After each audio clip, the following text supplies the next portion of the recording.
Hello students, स्वागत है बेटा आपका केमिस्ट्री की बोर्ड बूस्टर सीरीज में। बेटा आज हम पुनः विलियन चैप्टर के 3 महत्वपूर्ण प्रश्न लेकर आपके सामने हैं। बेटा आज हम चर्चा करेंगे हिमांक में अवनमन व उससे संबंधित कुछ अंकित प्रश्नों का अभ्यास करेंगे। बेटा इसके अलावा हम 2 महत्वपूर्ण प्रश्न का अध्ययन करेंगे। ठीक है, तो देखते हैं अपनी क्लास को। हम प्लीज इस क्लास को लाइक जरूर करेंगे बेटा। ठीक है, दोस्तों में शेयर करेंगे। यदि आप नए हैं तो चैनल को सब्सक्राइब करेंगे। ठीक है, तो देखते हैं बेटा फर्स्ट क्वेश्चन है हिमांक में अवनमन व विलेय के आणविक द्रव्यमान में संबंध स्थापित कीजिए। ये 3 नंबर का संभावित प्रश्न है बेटा। इसमें 2 क्वेश्चन बनेंगे, मैं आपको बताता हूँ। ठीक है, 2 अंकित प्रश्न है वो मैं आपको बताऊंगा। एक केवल 2 नंबर का आ सकता है बेटा। ठीक है, बर्फ सड़क में जमी बर्फ को हटाने के लिए NaCl या CaCl2 का प्रयोग किया जाता है क्यों? ये 2 नंबर का प्रश्न है बेटा। ठीक है, यहां पर भी 2 नंबर के 2 प्रश्न हो सकते हैं, एंटी फ्रीज भी हो सकता है। ठीक है, तो देखते हैं सबसे पहले प्रश्न को। ठीक, हिमांक में अवनमन आपको पता है अनुसंख्यक गुणधर्म है बेटा। हिमांक में अवनमन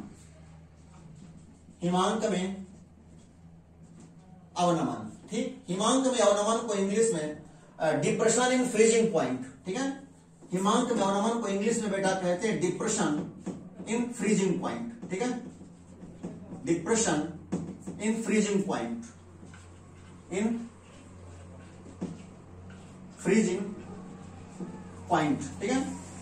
डिप्रेशन इन फ्रीजिंग पॉइंट कहते हैं। और इसको प्रदर्शित किसके द्वारा करते हैं बेटा? इसको प्रदर्शित करते हैं डेल्टा TF से।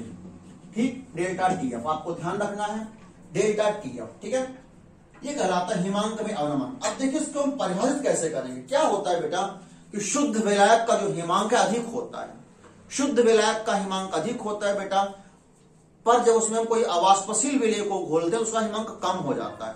ठीक है, हिमांक में होने वाली यह कमी ही हिमांक में अवनमन कहलाती है। ठीक है बेटा, तो इस बात को मैं यहां पर लिख रहा हूं। ठीक है, शुद्ध विलायक में बहुत ही शुद्ध विलायक में कोई अवाष्पशील विलेय मिलाने पर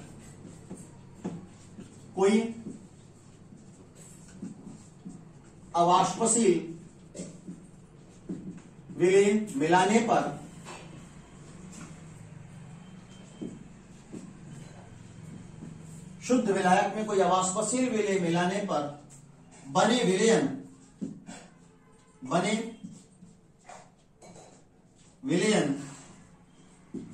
के हिमांक में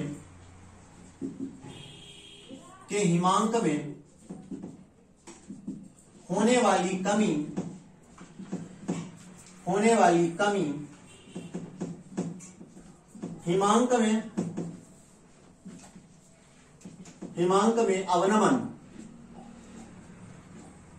में अवनमन डेल्टा TF। ठीक है, हिमांक में अवनमन डेल्टा TF कहलाती है। ठीक है बेटा, शुद्ध विलायक में कोई अवाष्पशील विलेय मिलाने पर बने विलयन के हिमांक में होने वाली कमी हिमांक में अवनमन डेल्टा TF कहलाती है। आपको पता होना चाहिए कि शुद्ध विलायक का हिमांक ज्यादा होता है, पर जब अवाष्पशील विलेय को घोल देते हैं बेटा तब उसका हिमांक कम हो जाता है। ठीक है, हिमांक में होने वाली यही कमी हिमांक में अवनमन डेल्टा TF कहलाती है। अब देखिए डेल्टा को ज्ञात करना कैसे याद करेंगे बेटा? ठीक है, तथा डेल्टा TF जो है बराबर होता है किसके बेटा? T0F माइनस TF के। ठीक है, जहां T0F क्या है? शुद्ध विलायक का हिमांक है, और TF क्या है? विलयन का हिमांक है। ठीक है बेटा, डेल्टा TF बराबर T0F माइनस, यदि आपको T0F पता है, शुद्ध विलायक का हिमांक पता है, विलयन का हिमांक पता है, तो इन्हें आप घटा करके डेल्टा TF हिमांक में अवनमन को ज्ञात कर सकते हैं। ठीक है, जहां T0F, ठीक है बेटा, जहां T0F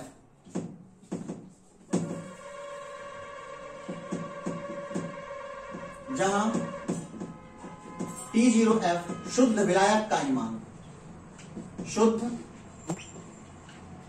विलायक का हिमांक, ठीक है, जहां T0F शुद्ध विलायक का हिमांक, ठीक है, वह TF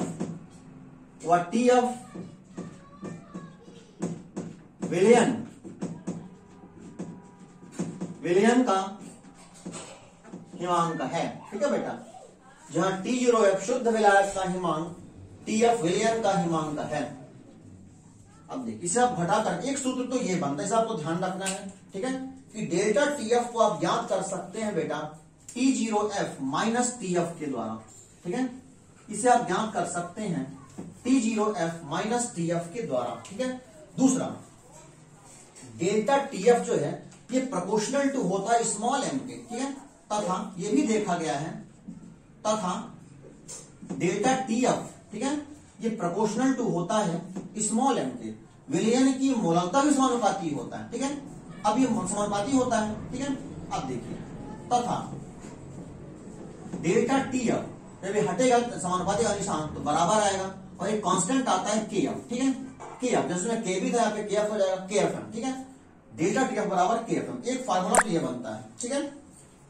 इन दोनों फार्मूलों को आपको ध्यान रखना है बेटा, डेल्टा TF बराबर KFM, ठीक, जहां KF और स्मॉल m क्या है आपको पता होना चाहिए, ठीक है, जहां मैं लिख रहा हूं बेटा,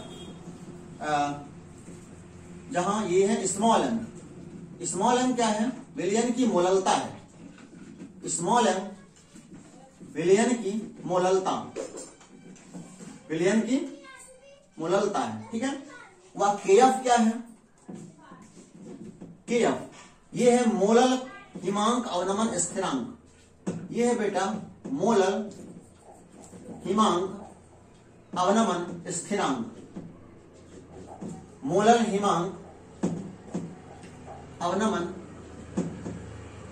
स्थिरांक है, ठीक है, KF जो है ये मोलल हिमांक अवनमन स्थिरांक, इसे भी आपको ध्यान में रखना है, ठीक है,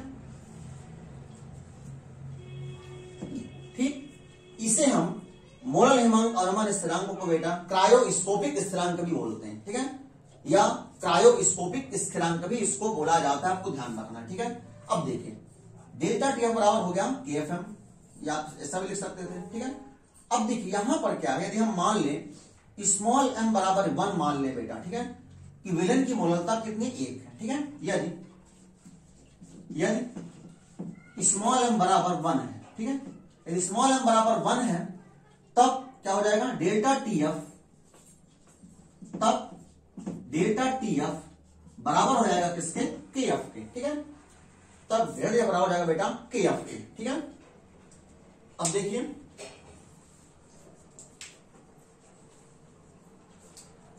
इस आधार पर आप परिभाषा दे सकते हैं किसकी, मोलल हिमांक अवनमन स्थिरांक की, ठीक है, उसको मैं यहां पे लिख रहा हूं, ठीक है बेटा। अतः विलयन की मोललता 1 होने पर, ठीक है बेटा, अतः विलयन की मोललता 1 होने पर, ठीक है, अतः विलयन की मोललता 1 होने पर हिमांक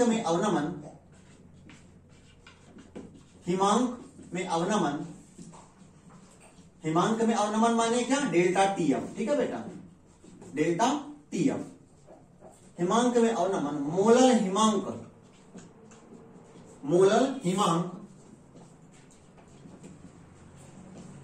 हिमांक बहुत ही संक्षिप्त में बता रहा हूं इसको मैं, ठीक है बेटा, जैसे ग्राफ वगैरह भी इसमें नहीं बताया हूं, क्योंकि बहुत विस्तार है, मैं आपको इसलिए बता रहा हूं ताकि इतनी बात आप जरूर ध्यान रखें, ठीक है। मोलल हिमांक अवनमन स्थिरांक KF, ठीक है, विलयन की मोललता 1 होने पर स्मॉल m बराबर 1 है तब हिमांक में अवनमन मोलल हिमांक अवनमन डेल्टा TF मोलल हिमांक अवनमन स्थिरांक KF के बराबर होता है, ठीक है बेटा, ये बातें हो गई, ठीक है। अब या उसी को हम मोलल हिमांक अवनमन स्थिरांक कहते हैं, डेफिनेशन आती है मोलल हिमांक अवनमन स्थिरांक की, तो आप बताएंगे कि विलयन की मोललता 1 होने पर जो हिमांक में अवनमन है उसी को कहते हैं मोलल हिमांक अवनमन स्थिरांक। ठीक, अब इस आधार पर हम संबंध निकालते हैं बेटा हिमांक में अवनमन व विलेय के और द्रव्यमान में संबंध। ठीक है, इसे मिटा रहा हूं।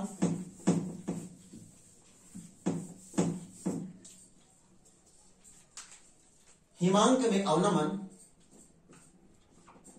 हिमांक में अवनमन, हिमांक में अवनमन व विलेय के आणविक द्रव्यमान, विलेय के आणविक द्रव्यमान में संबंध। ठीक, आपको पता है कि किसी विलयन का हिमांक क्या कहलाता है? जब किसी भी विलयन की ठोस व द्रव अवस्थाओं के वाष्प दाब समान हो जाते हैं, उसको कहते हैं हिमांक। ठीक है, तब वह ताप जिस पर किसी भी विलयन की ठोस व द्रव अवस्थाओं के वाष्प दाब समान हो जाते हैं, उस ताप को हम कहते हैं हिमांक बेटा। क्वथनांक क्या होता है?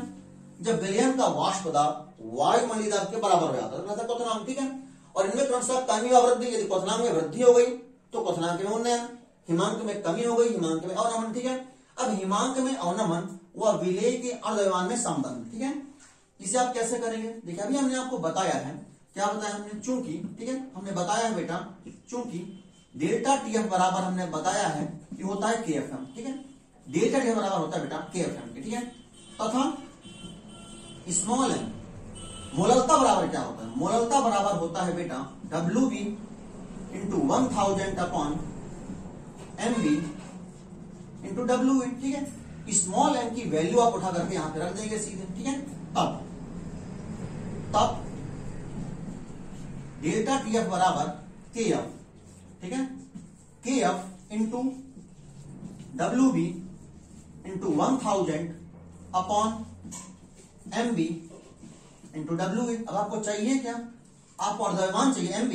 MB माने विलेय का अनुद्रव्यमान, आपको ये चीज चाहिए। ठीक है, तो W बराबर क्या हो जाएगा बेटा? तब MB, ठीक है, सॉरी, तब MB बराबर हो जाएगा, तब MB बराबर हो जाएगा बेटा KF into WB into 1000 upon delta TF।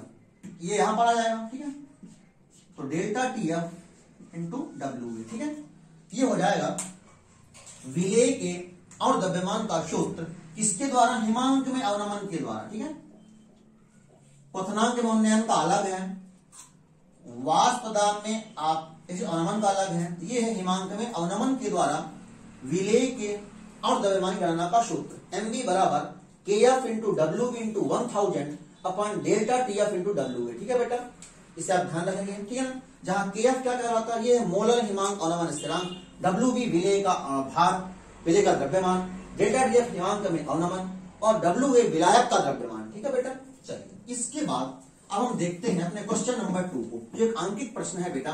ठीक है, क्वेश्चन नंबर 2 जो कि एक अंकित प्रश्न है, उसे हम देखते हैं। तो क्वेश्चन नंबर 2 अपना ये कहता है 45 ग्राम एथिलीन ग्लाइकॉल। ठीक है, 45 ग्राम एथिलीन ग्लाइकॉल। ठीक है, आंसर है बेटा क्वेश्चन नंबर 2 का आंसर 2। ठीक, ये आपको WB दिया हुआ है, WB 45 gram ethylene glycol, WB equal to दिया है बेटा आपको 45 ग्राम एथिलीन ग्लाइकॉल C2H6O2। इसका सूत्र है C2H6O2। ठीक है, आता इसका अनुभार क्या हो जाएगा? WB इतना है MB C2 यानी, हाँ, तो बेटा जैसा मैंने बताया WB 45 ग्राम एथिलीन ग्लाइकॉल अर्थात WB है 45 ग्राम, MB क्या है? ये MB एथिलीन ग्लाइकॉल है। ठीक है, इसका अनुभार आप स्वयं याद कर सकते बेटा। एथिलीन ग्लाइकॉल का सूत्र होता है C2H6O2। C2 माने 12 दूनी 24 हो गया। ठीक है, 24 धन हाइड्रोजन 6 हो गया, O2 यानी 32 हो गया। ठीक है, तो बराबर कितना हो गया बेटा? 24 6 30 और 30 60 2 62। ठीक है, 62 ग्राम प्रति मोल। ठीक है, प्रति मोल ये आ गया MB। ठीक है, MB कुल मिलाकर के मैं यहां पर लिख देता हूं डायरेक्ट। ठीक है, MB हो जाएगा बेटा 62 ग्राम प्रति मोल, जो आप खुद याद कर सकते हैं। ठीक है, 600 ग्राम जल में मिलाया गया, 600 ग्राम जल में मिलाया गया यानी WA WA है बेटा 600 ग्राम जल में मिलाया गया। अब इसके लिए भी आप जल का अणुभार कितना होता है बेटा MA, जल का अणुभार होता है कितना 18 ग्राम, ठीक है, 18 ग्राम प्रति मोल होता है जल का अणुभार, ठीक है। तो 45 ग्राम एथिलीन ग्लाइकॉल जो WB है, इसका अणुभार 62 ग्राम है, इसको 600 ग्राम जल, WA 600 ग्राम जल, इसका अणुभार 18 ग्राम में मिलाया गया, ठीक है। विलियम के हिमांक में अवनमन अर्थात डेल्टा टीएफ, यहां पर भी क्वेश्चन मार्क है, वह हिमांक की गणना कीजिए, हिमांक भी चाहिए, ठीक है, डेल्टा टीएफ क्वेश्चन मार्क है, वह टीएफ पर भी क्वेश्चन मार्क है यहाँ पे, ठीक है, दो प्रश्न है इस पे, ठीक है। एक चीज दी हुई है आपको, जल के लिए आपको वैल्यू दी हुई है KF की, ठीक है, जल के लिए KF, ठीक है, जल के लिए KF का मान दिया हुआ है 1.86 केल्विन किलोग्राम मोल इनवर्स, ठीक है। यहां पर एक KF आपको दिया हुआ है जल के लिए, ठीक है, KF बराबर, ठीक, इतनी बातें आपको दी हुई हैं बेटा, ठीक है। अब आपको इसके द्वारा ज्ञात करना है क्या, सबसे पहले हम ज्ञात करते हैं हिमांक में अवनमन को, ठीक है। अभी हमने आपको बताया कि MB का सूत्र हमने निकाला था जब, तो डेल्टा टीएफ उसके पहले आया था, ठीक है। हिमांक में अवनमन डेल्टा टीएफ, हिमांक में अवनमन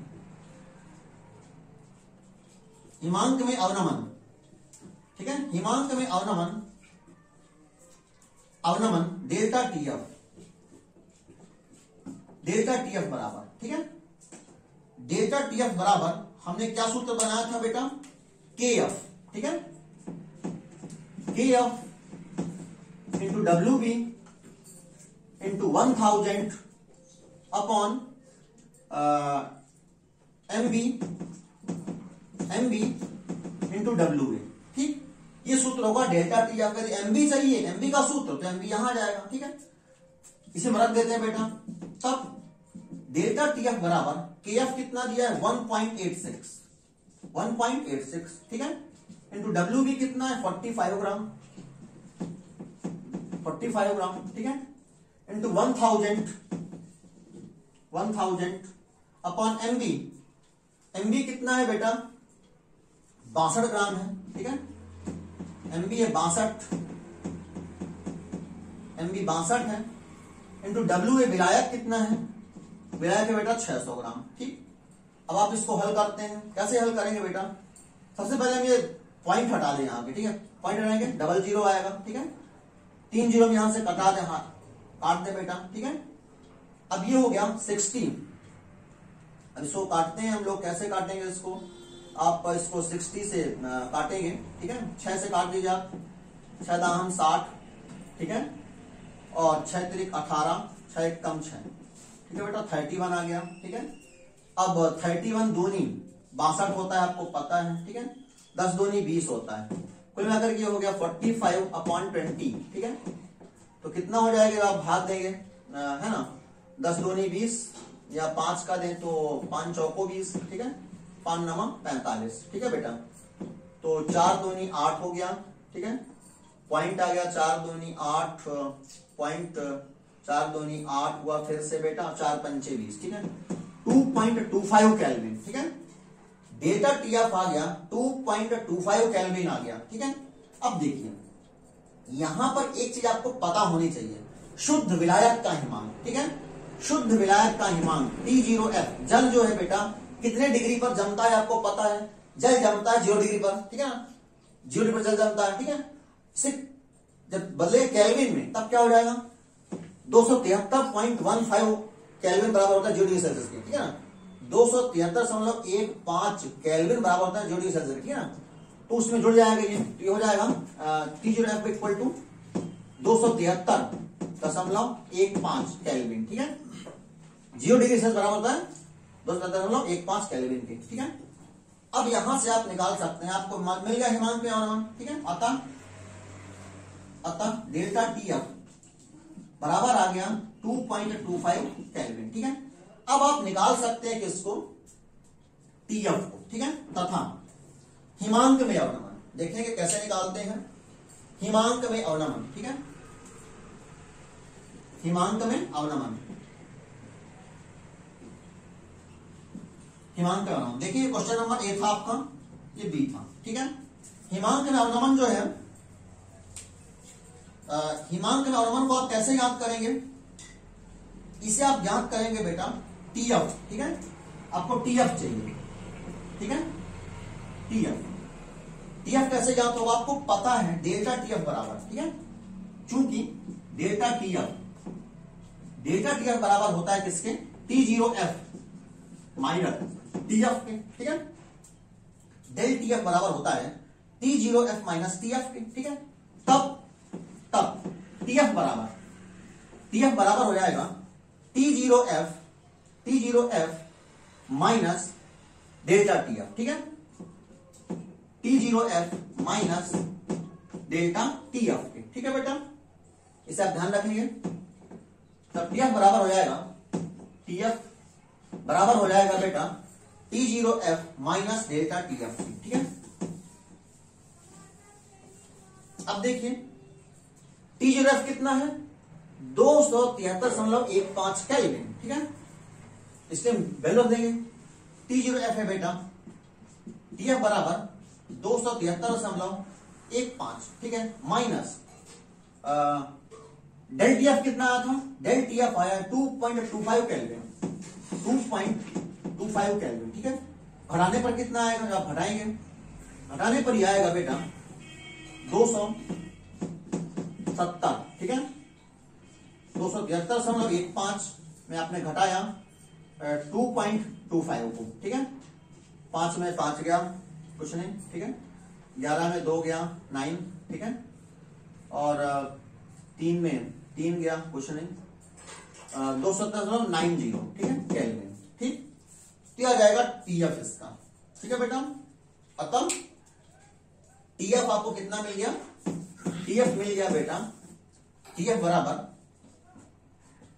बराबर मिल गया 270.9 केल्विन, ठीक है। तो आपको ध्यान रखना है, दोनों चीज आपको प्राप्त हुए, डेल टीएफपी और टीएफपी, ठीक है।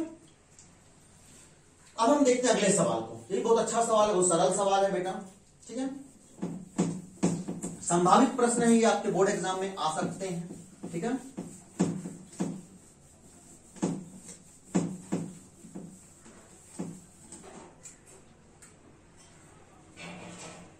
तो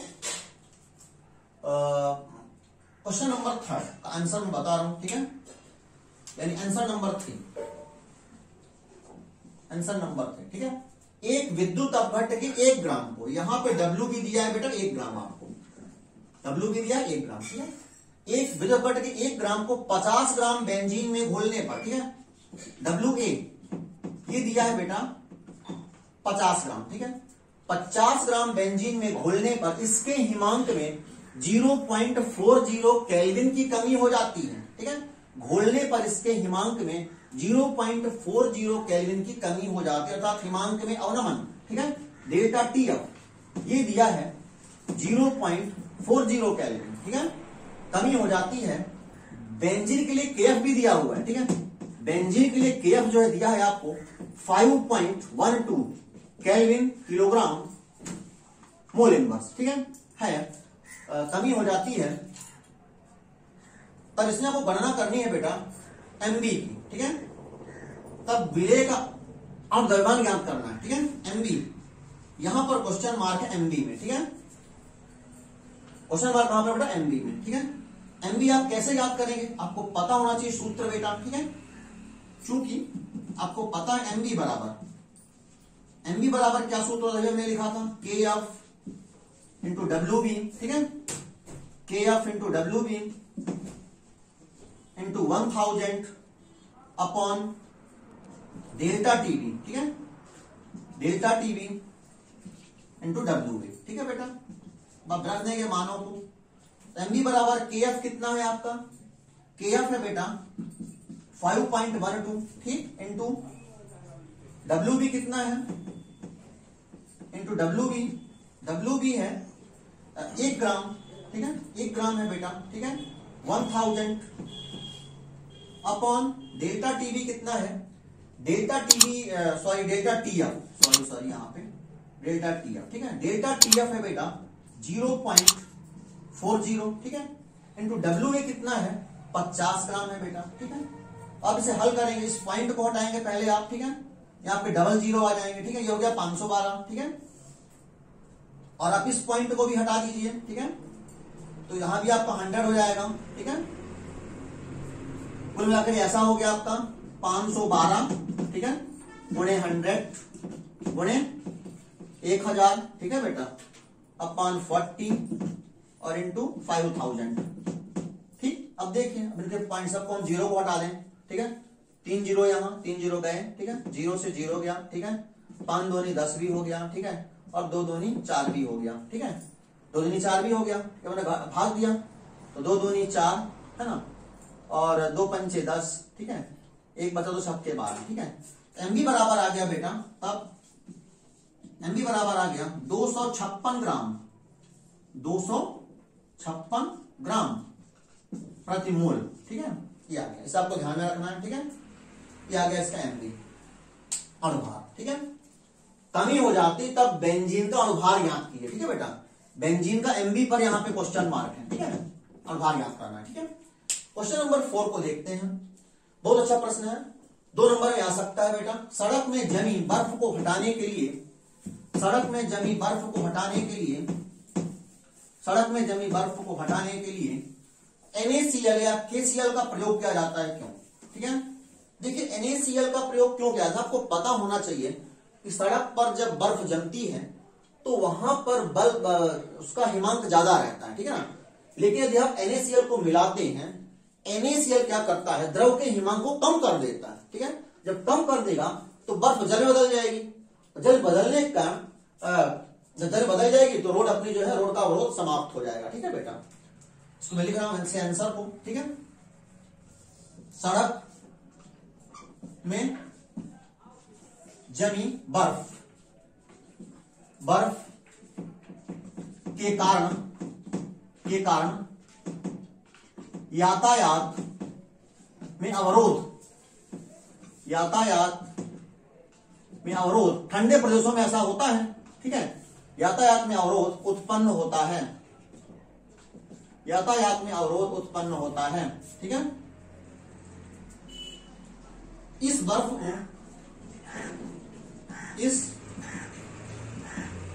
को हटाने के लिए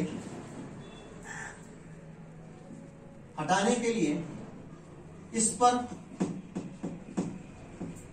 NaCl या KCl, NaCl या CaCl2, ठीक है, NaCl या CaCl2 छिड़कने से, जब छिड़क देते हैं इसके ऊपर, तब क्या होता है, ये द्रव के हिमांक को कम कर देता है बेटा, ठीक है। NaCl या CaCl2 छिड़कने से या विलयन, जब विलयन बन जाएगा, ठीक है, तो बन जाएगा छिड़कने से विलयन का हिमांक, ठीक है, जब बर्फ में ये पड़ेगी तो विलयन बन जाएगा ना, ठीक है। विलयन का हिमांक कम हो जाता है, ठीक है, कम हो जाता है, तथा बर्फ, जब हिमांक कम हो जाएगा तब बर्फ द्रव में बदल जाएगी, ठीक है, तथा बर्फ जल में बदल जाती है, ठीक है।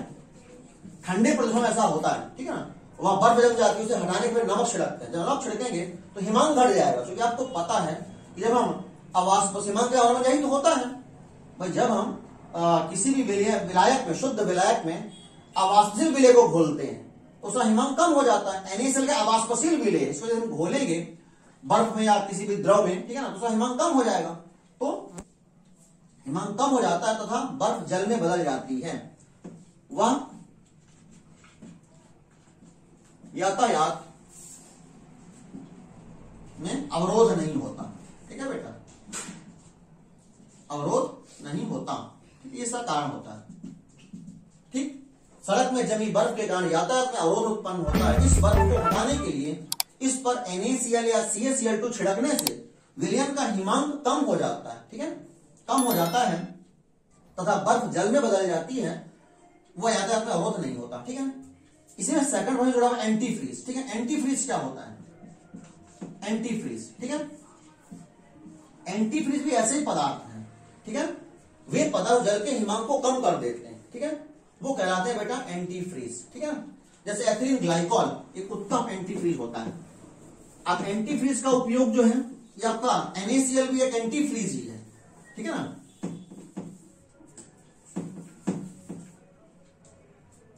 एंटी फ्रीज हिंदी में हिमरोधी कहते हैं, ठीक है। वे पदार्थ जिन्हें मिलाने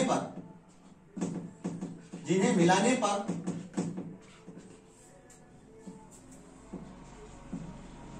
जल के हिमांक में, अब उसे तो हम डालते हैं बर्फ पर, उसे हम बर्फ पर डालते हैं, मतलब द्रव में डाल देते हैं। वे पदार्थ जिन्हें मिलाने पर जल के हिमांक में कमी हो जाती है एंटी फ्रीज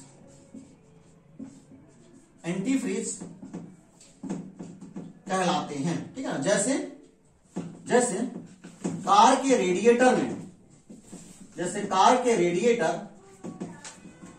कार के रेडिएटर ठंडे प्रदेशों में क्या होता है बेटा, कार के रेडिएटर भरा हुआ जल जम जाता है, ठीक है। जैसे कार के रेडिएटर, जैसे ठंडे प्रदेशों में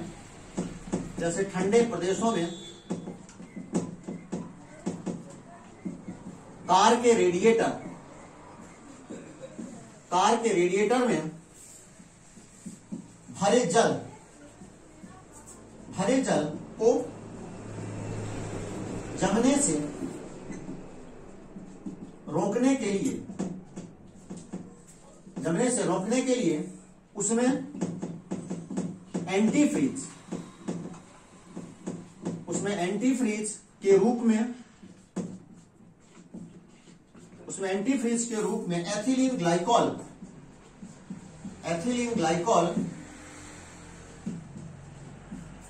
की कुछ मात्रा मिला दी जाती है, ठीक है, ठीक। तो आपको ध्यान रखना है एंटी फ्रीज का, ठीक है। वे पदार्थ जिन्हें मिलाने पर जल के हिमांक में कमी हो जाती है एंटी फ्रीज कहलाते हैं। ठंडे प्रदेशों में कार के रेडिएटर में भरे जल को जमने से रोकने के लिए उसमें एंटी फ्रीज के रूप में एथिलीन ग्लाइकॉल की कुछ मात्रा मिला दी जाती है। धन्यवाद बेटा लाइव क्लास में आने के लिए आप लोगों को। प्लीज क्लास को लाइक जरूर करेंगे, दोस्तों में शेयर करेंगे। धन्यवाद।